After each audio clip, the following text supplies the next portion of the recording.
हे friends, तो इस episode की शुरुआत होती है और हमें किनान की तरफ दिखाया जाता है जो मास्टर जिन के ऑफर को ठुकरा चुका होता है। जिसे सुनकर मास्टर जिन गुस्सा होता है और कहता है कि तुम्हें पता भी है अल्केमिस्ट एसोसिएशन को रिजेक्ट करने का परिणाम। वहीं पर बिली जियान भी होती है जो कहती है क्या बच्चों वाली बात है, अगर हम अल्केमिस्ट एसोसिएशन से रैंकिंग का सिस्टम हटा देंगे तो किसी की कोई पहचान ही नहीं बचेगी, कौन बड़ा है कौन छोटा, कौन अच्छा अल्केमिस्ट है और कौन बुरा अल्केमिस्ट है। फिर किनान कहता है कि इस नए नियम से सभी अल्केमिस्ट एक समान हो जाएंगे, तो जो छोटे नए अल्केमिस्ट होंगे उनको भी ज्यादा फायदा मिलेगा और वह जल्दी से ग्रो करेंगे। जैसे कि मैंने एक हाई लेवल पिल को रिफाइन किया, इसलिए मैं यह चाहता हूँ यहाँ से अल्केमिस्ट रैंकिंग के सिस्टम को हटा दिया जाए। यह बात सुनकर सभी डेस्पल किनान के नारे लगाने लगते हैं, जिसे देखकर मास्टर जिन भी हैरान हो जाता है और सोचता है कि यह किनान कितना चालाक है, इसने कुछ ही शब्दों से सभी डेस्पल को अपनी तरफ कर लिया। फिर हमें आसमान में एक लाइट दिखाई देती है जो उनकी ओर बढ़ रही होती है। तभी एक डेस्पल बोलता है देखो ये सियान हॉल की नई मास्टर आ रही है, मैंने सुना है वह बहुत सुंदर है। फिर इस सियान हॉल की मास्टर की तरफ दिखाया जाता है जो कि काफी करीब पहुंच चुकी होती है और वह वाइड स्टेप का यूज करके हवा में चलते हुए उनकी ओर बढ़ती है, जो कि कोई और नहीं हमारी सियाओ ही होती है। जैसे ही किनान सियाओ को देखता है वह देखता ही रह जाता है, उसके पलकी भी नहीं झपकती और मानो सारी दुनिया थम सी ही जाती है। किनान सियाओ को बहुत दिनों बाद देख रहा होता है, सियाओ भी किनान को देख रही होती है, लेकिन तभी बीच में टांग अड़ाने वहाँ छोटी एंजल आ जाती है जो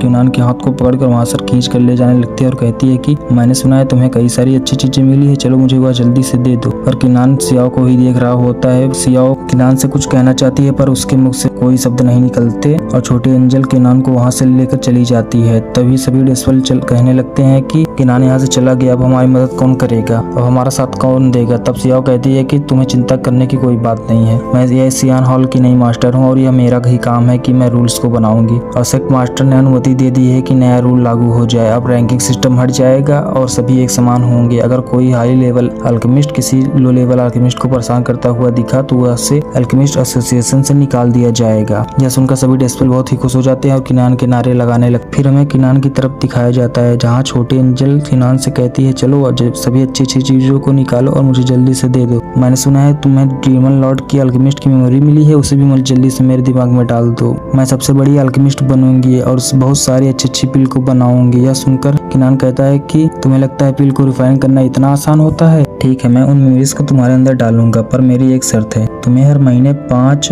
हेवनली पिल्स को रिफाइन करना है जो लेवल 6 की होंगी और मुझे देना होगा। यह सुनकर छोटी एंजल कहती है तुम्हारा दिमाग खराब हो चुका है, 5 हेवनली लेवल पिल्स जो कि लेवल 6 की, मैं तुम्हारे नौकर हूँ जो मैं तुम्हें यह बना कर दूंगी, जाओ भाड़ में, मैं यह कभी नहीं करूंगी। क्या तुम भूल चुके हो मैंने तुम्हारी कितनी बार जान बचाई है, मैं तुम्हें अपना फ्रेंड समझती थी पर तुम तो एक छोटी सी मेमोरी को मुझे नहीं दे सकते। यह सुनकर किनान कहता है तुम यहाँ पर एहसान जता रही हो, अगर मैंने तुम्हें दारू की बोतल से नहीं निकाला होता तो तुम अभी तक किसी के पेट में होती और तुम मुझे चिढ़ा रहे हो, ठीक है मैं तुम्हें अब कोई मेमोरी नहीं दूंगा। यह सुनकर छोटी एंजल का दूसरा मोड ऑन हो जाता है और क्यूट सा फेस बनाकर किनान के पैरों में गिर जाती है और किनान को मनाने लगती है, कहती है कि 5 पिल यह बहुत ज्यादा है, 4 नहीं 3 पिल पर मान जाओ ना प्लीज और वो मेमोरी मुझे दे दो।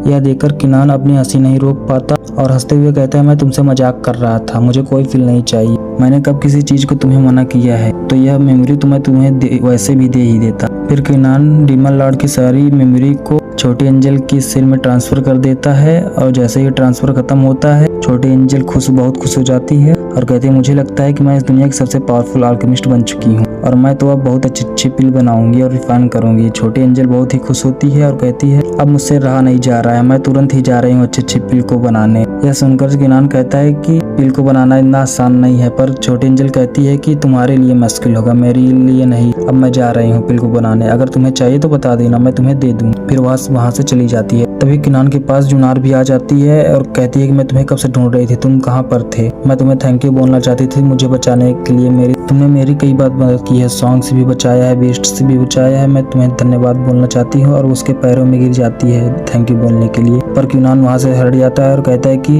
जल्दी उठो, या तुम क्या कर रही हो, या मुझे नहीं पसंद है यह सब चीजें, और उसके हाथों को पकड़कर उठाता है और कहता है कि अगर तुम्हारी जगह कोई और भी होता मैं तो उसकी भी मदद करता। और फिर कहता है कि मैंने सुना तुम एक अल्केमिस्ट बनना चाहती हो हो मेरे पास डीमन लॉर्ड की मेमोरी है, अगर तुम्हें चाहिए तो मैं तुम्हें थोड़ी सी मेमोरी दे दूंगा जिससे तुम्हारी नॉलेज बढ़ जाएगी और तुम एक अच्छी अल्केमिस्ट बन जाओगी और तुम्हारा सपना भी पूरा हो जाएगा। पर जुनार मना कर देती है, कहती है कि मैं अपने दम पे बनना चाहती हूँ। तुमने मुझे जब बीच से बचाया था मैंने अपना बाल काट दिया था, मुझे तुम्हारी तरह एक वॉरियर बनना है जो अपने दम पे बनना है। यह सुनकर किनान कहता है कि तुम्हारी तो बड़ी अच्छी सोच है। फिर वह थोड़ी देर इधर उधर घूमते हमें बिलियन की तरफ दिखाया जाता है जहाँ एक एल्डर आती है और कहती है कि तुम्हारे मास्टर ने लेटर भेजा है तुम्हें पनिशमेंट के लिए, क्योंकि तुमने पास्ट की गलतियों को दोहराया है इसलिए तुम्हें 200 कोड़े मारने की पनिशमेंट दी गई है। फिर वह एल्डर उदास हो जाती है और कहती है अगर तुमने उस किन्नान की जान नहीं बचाई होती तो यह सब नहीं होता। इतने पर बिलियन एल्डर को कहती है आप चिंता न करें। फिर वह पास्ट के बारे में सोचते हैं जहाँ उसने किन्नान की जान बचाई होती है और किन्नान ने भी उसकी जान अपनी जान जोखिम में डालकर बचाई होती है। उसके बाद फिर वह एल्डर हिम्मत बांधकर बिलियन को कोड़े मारना चालू कर देती है। दूसरी तरफ हमें किन्नान की तरफ दिखाया जाता है जो एक कमरे में बैठा होता है और उसे किसी के आने की एहसास होता है। जब वह देखता है तो वह सियाओ होती है जिसे देखकर किन्नान की खुशी समाये नहीं जाती। वह कहता है सियाओ तुम यहाँ पर आओ बैठो, और तुरंत चाय निकालता है और सियाओ को देता है और पूछता है तुम किन्नान सेक्ट में थी पर तुमने मुझे बताया नहीं, सब कुछ ठीक है। फिर वह कुछ मिठाइयों को निकालता है और कहता है सियाओ इसे ट्राई करो, पर उसी समय सियाओ किन्नान के हाथ को पकड़ लेती है और कहती है अपने कपड़े उतारो तुरंत, जिसे सुनकर किन्नान को विश्वास नहीं होता। उसके कान और गाल पूरे तरह से लाल हो चुके होते हैं और वह कहता है सियाओ क्या यह करना सही है? फिर सियाओ कहती है कि तुम क्या सोच रहे हो, मैं तुम्हारी इंजरी को देखना चाहती हूँ, मुझे पता है तुमने कितना सफर किया है। फिर किन्नान अपने कपड़ों को उतार देता है और सियाओ को दिखाते हुए कहता है कि ये जख्म ठंडर की वजह से है और ये जख्म लाइटनिंग की वजह से है। वह अपने जख्मों को दिखा रहा होता है जिसे देखकर सियाओ बहुत उदास हो जाती है। जब किन्नान सियाओ को देखता है तो कहता है कि मुझे माफ कर दो तुम्हें इतनी चिंता देने के लिए। फिर सियाओ कहती है कि मुझे पता है मार्शल आर्ट की जिंदगी कैसी होती है, अगर तुम मेहनत नहीं करोगे तो तुम आगे नहीं बढ़ पाओगे, इसलिए मेरी चिंता मत करो, तुम्हें बहुत कुछ हासिल करना है तो तुम अपना पूरी जोर से अपनी मेहनत करो और आगे बढ़ो, मैं तुम्हारे साथ रहूंगी। अगर तुम कभी थक गए या तुम्हें लगे कि तुम्हें थोड़ा आराम करना है तो तुम मेरे पास आ सकते हो, मैं तुम्हारे साथ हमेशा रहूंगी जब तक मैं तुम्हारे साथ रहूंगी। यह बात सुनकर किन्नान की आंखों में आंसू आ जाते हैं और माहौल वहाँ पर थोड़ा इमोशनल हो जाता है, जिसे तोड़ते हुए सियाओ कहती है कि अच्छा चलो तुम मुझे पूरी बातें फिर से सही सही बताओ। फिर किन्नान सियाओ को सारी बातें बताने लगता है। फिर हमें सांडोली के एक मास्टर की तरफ दिखाया जाता है जो कि लांग सेट के लॉर्ड से कह रहा होता है कि आपको तो पता ही होगा किन्नान ने हमारे सांडोली के डेस्पल फैंग को कितनी बुरी तरह मारा था, अगर हम उसे कोई पनिशमेंट नहीं देंगे तो वह आगे भी यह करता रहेगा, इसलिए हमें उसे कुछ पनिशमेंट देना ही चाहिए। फिर लांग सेट का लॉर्ड कहता है कि पनिशमेंट वो तो उसे जरूर मिलेगी, क्यों ना उसे हम डीमन सेलिंग फील्ड में भेज दे जहाँ उसकी जान जाने की चांस ज्यादा रहेंगे। फिर हमें बिलियन की तरफ दिखाया जाता है जहाँ एल्डर उसके जख्मों पर दवा लगा रही होती है जो कोड़ों की वजह से होती है। तभी वहाँ पर सौपंग भी आ जाता है और कहता है अगर सांप अपने मालिक को काटना लगे तो सांप के फन को कुचल देना चाहिए, और कहता है कि इस एल्डर ने तुम्हें बहुत दुख दिया है, और उस एल्डर को एक हाथ मार के साइड कर देता है। लेकिन फिर सौपंग कहता है तुम कितनी महान हो और दयालु हो, तुमने अपने दुश्मन पे ही दया दिखानी चालू कर दी, अगर तुमने मुझे उस समय नहीं रोका होता तो मैं किन्नान को मार चुका होता और तुम्हें यहाँ पनिशमेंट नहीं मिल रही होती। यह सब हालत तुम्हारी उस किन्नान की वजह से हुई है, इसलिए तुम्हें उससे नफरत करनी चाहिए ना कि लगाओ। यह सुनकर बिलियन कहती है मुझे दुख इस बात का है कि मैंने तुम जैसे सांडोली के लोगों पर भरोसा किया, और रही बात तुम्हारी, मैंने शुरू से ही तुम्हें एक इंसान की तरह देखा ही नहीं कभी, तुम एक सांडोली के पालतू जानवर हो। जिसे सुनकर सौफिंग बिलियन का गला दबाने लगता है और कहता है कि तुम्हारी हिम्मत कैसी हुई यह बोलने की, तुम दोबारा यह बोल के दिखाओ। तब बिलियन कहती है कि तुम एक पालतू जानवर हो जो लोगों के पीछे उनकी बुराई करता है और लड़कियों और कमजोर पर हाथ उठाता है और ताकतवर लोगों के तलवे चाटता है। जिसे सुनकर सौफिंग बिलियन को मारने जा रहा होता है, तभी वहाँ पर मास्टर आ जाता है बिलियन का, जो सौफिंग के हाथ को पकड़कर दूर फेंक देता है और कहता है कि तुमने पिछली बार मैंने जाने दिया था, लगता है तुम्हें मरने की ज्यादा जल्दी है जो तुम यहाँ पर दोबारा चले आए। जिसे सुनकर सौफिंग कहता है कि लॉर्ड मैं यहाँ आया हूँ सीक्रेट लैंड की सारी बातों को सही तरीके से बताने के लिए, पर वह फिर अचानक से उस मास्टर की ओर कुछ फेंकता है जिससे काला फॉग हो जाता है और वह सौफिंग वहाँ से भाग जाता है, लेकिन उसका टोकन वहाँ पर गिर जाता है जिसे वह मास्टर उठाता है और कहता है सुजकू सेक्ट का टोकन। फिर बिलियन उस मास्टर को थैंक यू बोलती है और कहती है कि शुक्रिया मास्टर आपका। फिर वह मास्टर कहता है कि तुमने गलती की है पर तुम एक अच्छी लड़की हो। फिर वह मास्टर वहाँ से जाने लगता है, पर बिलियन उस मास्टर को रोकती है और कहती है कि मास्टर मुझे भी ट्रेनिंग करती है किन्नान की तरह। तब वह मास्टर कहता है कि अगर तुम्हें किन्नान की तरह ट्रेनिंग करनी होगी तो जितने जख्म तुम्हें अभी है उससे कई गुना ज्यादा जख्म आगे मिलेंगे, क्या तुम बर्दाश्त कर पाओगी? तब बिलियान अपने घुटनों पर आ जाती है और कहती है, मास्टर मैं कसम खाती हूँ, अगर मैंने कभी कंप्लेन की या मेरे मुख से आवाज निकली तो आप मुझे ट्रेनिंग कराना छोड़ दीजिएगा उसी समय। जिस सुनकर वह मास्टर कहता है ठीक है। फिर वह मास्टर वहाँ से चला जाता है और वह एल्डर बिलियान से कहती है कि तुम उस किनान के इतना तारीफ क्यों कर रही हो? तब बिलियान कहती है कि मुझे सिर्फ किनान की जिंदगी अच्छी लगती है, वो अपनी जिंदगी अपनी मर्जी से जी रहा है, मुझे भी उसी तरह पावरफुल बनना है, मैं उससे थोड़ा बस जेलस हूँ। तो हमें सांडावली के मास्टर की तरफ दिखाया जाता है जहाँ उसके साथ उसका बेटा भी होता है, जहाँ सांडावली का मास्टर कह रहा होता है कि मैंने सोचा था कि उस किनान को एक कड़ी पनिशमेंट दिलाऊंगा, लेकिन उस बुढ़ऊ ने तो उसे इतना आसान सा एक मिशन दे दिया, एक बार सिर्फ मेरा प्लान पूरा हो जाए उसके बाद इस बुढ़ऊ को तो मैं जिंदा नहीं छोड़ूंगा। तब उसका बेटा कहता है कि उस बुढ़ऊ को अभी क्यों नहीं मारते? तब वह मास्टर कहता है कि नहीं, अभी उसे नहीं मार सकता, अभी उसका बहुत काम है हमारे प्लान में, उस बुढ़ऊ से पहले किन्नान को निपटाना होगा, वह अभी सिर्फ किंग रियलम में है तो उसे मारने में आसानी होगी, लेकिन उसका साथ कई लोग दे रहे हैं। ऐसा करते हैं कि उस बुढ़ऊ का जन्मदिन आ रहा है जहाँ पर पार्टी भी होगी और सभी लोग वहाँ पर रहेंगे, यह समय बढ़िया होगा इस किन्नान को मारने के लिए, तुम कुछ लोगों को अपने साथ ले जाओ जो किंग रियलम के ऊपर ही हो, किन्नान को मार कर ही वापस आना। तब उसका बेटा कहता है कि पापा आप चिंता मत कीजिए, यह रात उस किन्नान की आखिरी रात होगी। फिर हमें किन्नान की तरफ दिखाया जाता है जो कि डीमंस से फाइट कर रहा होता है, जो कि पत्थर के बने होते हैं और वह किन्नान के टक्कर के नहीं होते। किन्नान आसानी से उनको लपेट कर मार रहा होता है और एक ही अटैक में 20 को एक साथ ही मार दे रहा होता है और कुछ ही देर में सारे डीमंस को वह साफ कर देता है और कहता है यह तो बहुत कमजोर थे। फिर वह एक पत्थर पे जाकर लेट जाता है और एक स्पिरिचुअल स्टोन को अपने सिर पर रखता है और ऑब्जर्व कर लेता है, जिससे उसकी मार्शल स्पिरिट ब्रेक थ्रू कर लेता है। और यह देखकर किन्नान कहता है कि हॉली लॉर्ड ने तो सही कहा, यह स्पिरिचुअल स्टोन तो बहुत ही काम का होता है, यह स्पिरिचुअल स्टोन तो बहुत ही कमाल की चीज है। फिर उसे कुछ महसूस होता है एक दिशा में जहाँ से कुछ और आ रहा होता है, वह सोचता है कि मुझे ऐसा लग रहा है कि यह मेरे मार्शल स्पिरिट से रिलेटेड है कुछ, अब तो इसे देखना ही पड़ेगा। फिर वह उसी दिशा में चला जाता है और जब वह वहां पर पहुंचता है देखता है वहां पर कुछ फ्लेम चल रही होती है और अपने हाथ से उन फ्लेम को महसूस करने की कोशिश करता है। तभी वहां पर लाल रंग के कुछ ब्लड एसेंस इकट्ठा होने लगते हैं जो एक जगह इकट्ठा होकर सीधे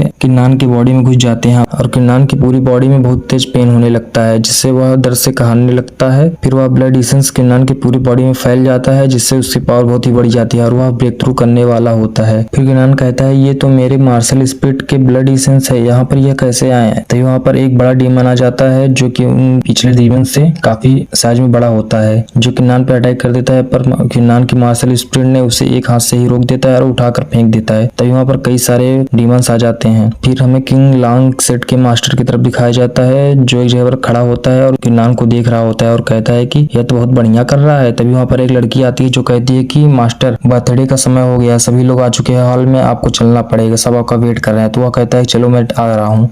फिर हमें किन्नान की तरफ दिखाया जाता है जो अपने आर्मर को भी समन कर लिया होता है और अपने स्पिरिचुअल विंग को भी समन कर लिया होता है और वह एक गॉड ऑफ वॉर की तरह लग रहा होता है और वह अपने एक ही अटैक में कहीं 3 डीमंस को एक साथ ही मार रहा होता है और उसकी मार्शल स्पिरिट तो एकदम डीमंस को बच्चों की तरह मार रही होती है लड़ा कर। किन्नान तो एक ही जगह पर खड़े होकर अपने विंग्स की पावर का यूज करके उन डीमंस को आसानी से मार रहा होता है और कुछ ही देर में वह सारे डीमंस मारे जाते हैं। फिर किन्नान कहता है कि यह ब्लड एसेंस की वजह से तो मैं ब्रेक थ्रू करने वाला हूँ। वह धीरे धीरे हवा में उड़ने लगता है और सारी ब्लड एसेंस की पावर को ऑब्जर्व करने लगता है और ब्रेक थ्रू कर लेता है इंपरर रियलम में। फिर वह लड़की बोलती है जो किन्नान के स्पिरिचुअल्स में प्रेजेंट होती है, वह कहती है कि तुमने तो इस पावर को बहुत अच्छी तरीके से हैंडल किया और तुमने ब्रेक थ्रू भी कर लिया, तुमने तो मुझको इम्प्रेस ही कर दिया। फिर किन्नान उस सभी पावर को ऑब्जर्व कर लेता है और कहता है कि अगर इसी तरह से और ब्लड एसेंस मिल गए तो मैं इंपरर लेवल में क्या उसके आगे के लेवल को भी पार कर लूंगा। और फिर मैं छोटी एंजल को बताता हूँ, वो मुझे बहुत परेशान कर रही थी ना, अब मैं उसे दिखाऊंगा मैं इंपरर लेवल में पहुंच गया, अब देखता हूँ वो कैसे मुझे परेशान करती है। तभी अचानक से किन्नान के पीछे एक 6 डीमन आई आ जाती है और किन्नान पर एक जोरदार अटैक होता है जिससे किन्नान बच जाता है और वो गायब हो जाता है। तब वहाँ पर डायडियन आता है, यह अटैक उसी ने किया होता है और कहता है कि तुम कहीं भी छुप जाओ, मेरी 6 डीमन आई तुम्हें ढूंढ ही लेंगी, तुम अगर दुनिया के कोने में भी छुप जाओगे तब भी मैं तुम्हें ढूंढ लूंगा। लेकिन यह वो बोल ही रहा होता है कि वह देखता है कि किन्नान आसमान में होता है जो उस पर अटैक करने वाला होता है अपने मार्शल स्पिरिट के साथ। लेकिन तभी वहाँ पर सॉफिंग आ जाता है जो किन्नान को रोक देता है और उसकी मार्शल स्पिरिट किन्नान की मार्शल स्पिरिट को रोक देती है, लेकिन वह उसके सामने टिक नहीं पाती। किन्नान की मार्शल स्पिरिट सॉफिंग की मार्शल स्पिरिट को एक जोरदार मुक्का मारती है और घुमाकर जमीन पर फेंक देती है और किन्नान भी सॉफिंग को एक लात मारकर जमीन पर फेंक देता है और वह फिर सॉफिंग पे अटैक करने वाला ही होता है कि वहां पर कियाओ भी आ जाता है जो एक बड़ी सी स्पिरिचुअल शॉट से किन्नान पर अटैक करता है, लेकिन किन्नान उसके शॉट को रोकते हुए उसके शॉट को बीच से अलग कर देता है मक्खन की तरह और उसे भी जमीन जमीन पर दे मारता है। इस समय वह तीनों जमीन पर खड़े होते हैं और किन्नान कहता है कि अच्छा हुआ तुम लोग यहाँ पर मिल गए मुझे, मैं अपनी पावर को टेस्ट ही करने वाला था, सोच रहा था किस पे टेस्ट करूँ, तुम लोग आ गए, अब तुम्ही पे करूंगा। फिर डाउडियान बोलता है हमें एक साथ ही हमला करना पड़ेगा और पूरी पावर से करना पड़ेगा, मुझे नहीं लगता कि यह किन्नान शिप किंग रियलम में है। लेकिन किन्नान बोलता है कि तुम तीनों मुझ पे अटैक करोगे, शिप इंपीरियल रियलम में हो और मुझ पे मारना चाहते हो, ट्राई कर लो। यह एपिसोड यहीं पर समाप्त हो जाता है। अगला एपिसोड देखने के लिए चैनल को सब्सक्राइब जरूर करें।